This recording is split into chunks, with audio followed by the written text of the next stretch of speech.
AP శాసనమండలిలో ప్రతిపక్ష నేత బొత్స సత్యనారాయణ మంత్రి లోకేష్ల మధ్య వాగ్వాదం జరిగింది.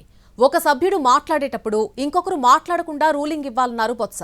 దీనికి కౌంటర్ ఇస్తూ పెన్షన్ల పంపిణీపై రికార్డులున్నాయన్నారు లోకేష్. వైసీపీ 1000 రూపాయల పెన్షన్ పెంచడానికి 5 ఏళ్లు పట్టిందని సోము వీర్రాజు చెప్పారని, ఆయన మాట్లాడిన దాంట్లో తప్పేమీ లేదని అన్నారు. ఇప్పుడు నో కాస్ట్ కాఫ్ సిరప్ తో 60 రూపాయల విలువ గల ఇన్హేలర్ పూర్తిగా ఉచితం. దెబ్బకి దగ్గు జలుబు మాయం. ఏమడిగాను ఆ రోజు దయచేసి కూర్చొని పర్వాలేదు. 3000 రూపాయలని మా ప్రభుత్వం 3000 రూపాయలు ఇచ్చాము, మీ ప్రభుత్వంలో 4000 రూపాయలు ఇచ్చారు. సంతోషం, దాంట్లో ఏమీ ఇబ్బంది లేదని చెప్పారు. తీసుకోండి, రికార్డ్ చూసుకోండి. అంతేగాని 500 ఇచ్చాము, 10 ఇచ్చాము, 50 ఇచ్చాము, అందరూ పేరెత్తకూడదు.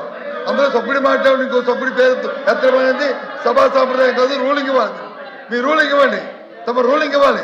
ఇట్ ఈస్ ఆన్ రికార్డులని మేము సబ్మిట్ చేస్తున్నాం. లేదు తప్పు కాదంటే ప్రివిలేజ్ కమిటీ ఉంది, అక్కడ తీసుకోండి, నో ఇష్యూ.